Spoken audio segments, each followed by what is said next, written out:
Halo, kembali lagi di channel saya. Kali ini kita akan berbagi cara mengganti kampas rem depan mobil Toyota Avanza. Jadi sekarang kita cek dulu, kita lihat apakah remnya sudah tipis atau belum. Nah, ini kita lihat kampasnya ternyata sudah tipis ya. Berarti ini sudah waktunya untuk diganti. Untuk mempersingkat waktu, mari kita siapkan dulu peralatannya.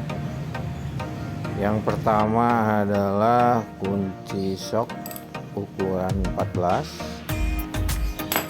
Kemudian kita siapkan juga botol atau tempat untuk penampungan oli rem ya. Kita siapkan juga brake cleaner ataupun penetrating oil yang berfungsi untuk membersihkan kotoran-kotoran maupun oli-oli atau gemuk ya. Kemudian kita siapkan juga catok atau penjepit kalau yang punya. Kalau tidak punya bisa dengan cara manual. Kemudian gemuk atau stempet ya. Tidak lupa pula ini alat suntik bekas buat menyedot oli rem. Atau kalau tidak punya bisa kita pergunakan selang ya. Selangnya seperti ini, selang kecil saja sudah cukup. Kemudian tidak lupa pula palu, dan yang terpenting adalah kampas rem. Jadi ini kampas rem saya beli di online shop ya, dan ini harganya cukup murah untuk Toyota Avanza. Ini kebetulan kalau di kardusnya itu ada tulisannya sih made in Thailand, tapi nggak tahu apakah ini benar atau enggaknya. Kita coba saja nanti. Sekarang kita cek dulu oli remnya, tempat penampungannya ya.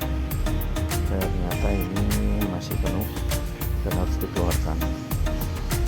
Jadi ceritanya ini mobil sudah dipinjam atau direntalkan selama 1 tahun, dan ini mungkin sama penyewanya itu hanya ditambahkan oli. Seharusnya ketika oli sudah mencapai minimal, itu berarti tandanya kampas ada yang sudah menipis. Oke, kita mulai. Sekarang kita akan sedot dulu oli yang ada di dalam itu ya. Kita ambil dulu saringannya, keluarkan. Kemudian kita sedot menggunakan suntikan bekas, atau bisa juga dengan menggunakan selang. Jadi terserah mana yang mau dilakukan, bisa menggunakan selang ataupun suntikan bekas. Nah, ini kita lihat sekarang. Nah, ini terlihat bahwa ininya sudah tipis ya, brake padnya. Oke, sekarang kita buka dulu baut yang paling bawah ya. Baut paling bawah kita buka dulu.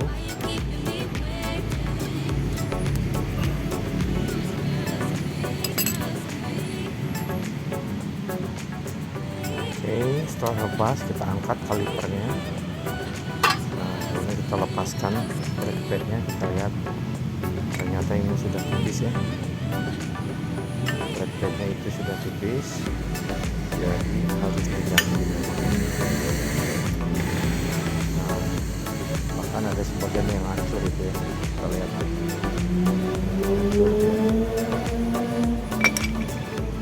Kemudian kita langsung cek pinnya itu, kita cek aja langsung. Kalau bisa digerak-gerakkan berarti pinnya masih bagus, tidak macet ya. Nah, ini kita gerak-gerakkan, kita dorong-dorong, ternyata pinnya masih bagus ya. Oke, sekarang kita pergunakan jepitan untuk mengepres piston kalipernya ya. Nah, ini kita press supaya pistonnya jadi rata kembali.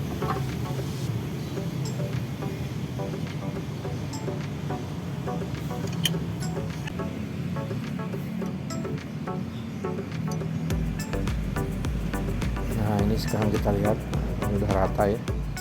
Jadi ini sudah oke. Kita tinggal pasang saja lagi.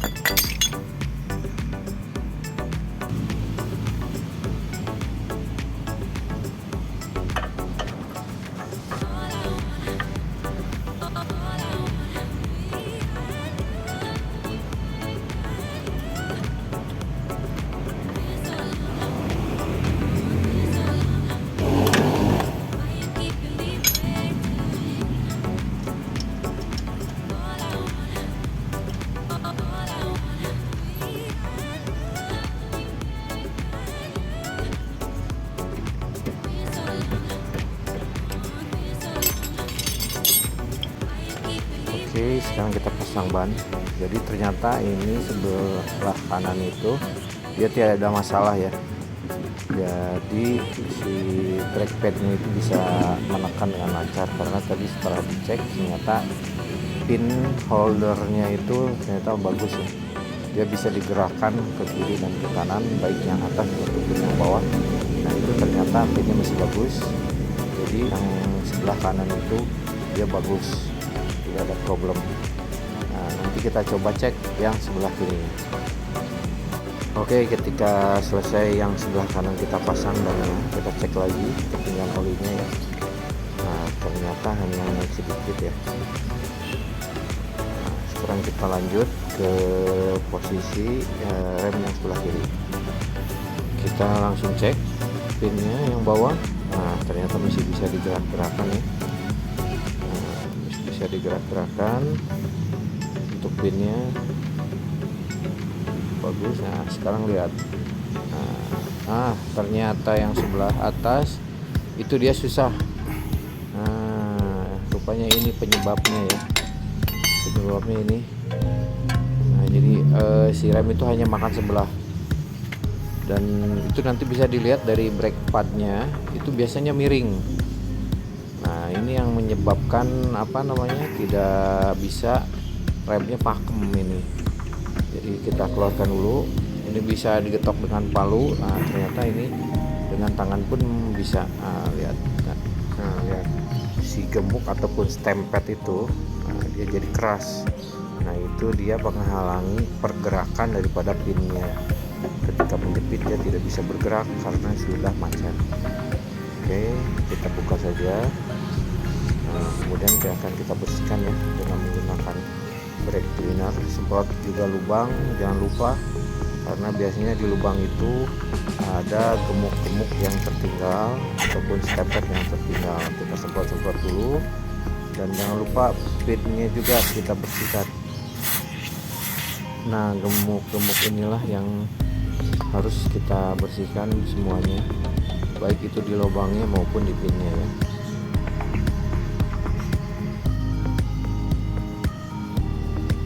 Sekarang kita masukkan dulu, kita cek lagi. Nah ternyata bisa digerak-gerakkan ya. Ini jadi lebih lancar nih, tapi kita harus bersihkan semuanya ya.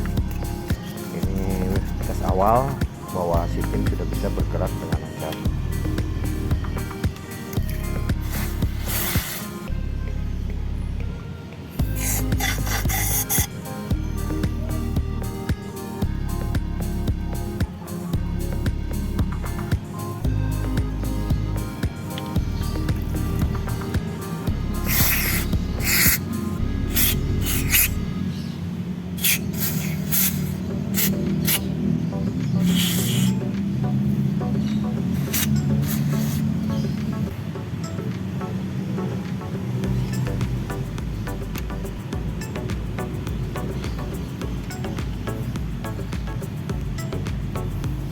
Lupa untuk pemasangan pin kembali diberikan dulu gemuk ya atau stempet, supaya tidak terjadi kemacetan lagi dan pergerakan pin akan menjadi lebih lancar.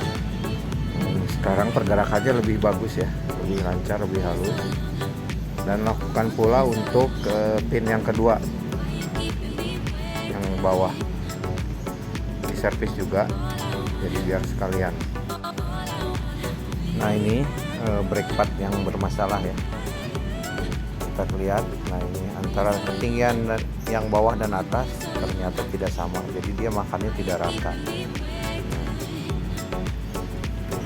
Kita lihat juga. Nah yang bawah itu karena yang di atas macet, jadi yang bawah tertekan lebih dalam. Itu sudah tipis, sangat tipis, dan itu menyebabkan si remnya jadi kurang pakem. Kita pasang kembali semuanya sekarang. Jangan lupa untuk mengecek juga oli remnya di atas. Apabila kurang, tinggal ditambahkan sampai dengan batas maksimal. Setelah mengisi sampai dengan batas maksimal, langkah terakhir adalah menginjak-injak pedal rem supaya tekanan di dalam jalur rem kembali normal. Demikian sekian share dari kami, semoga bermanfaat. Assalamualaikum warahmatullahi wabarakatuh.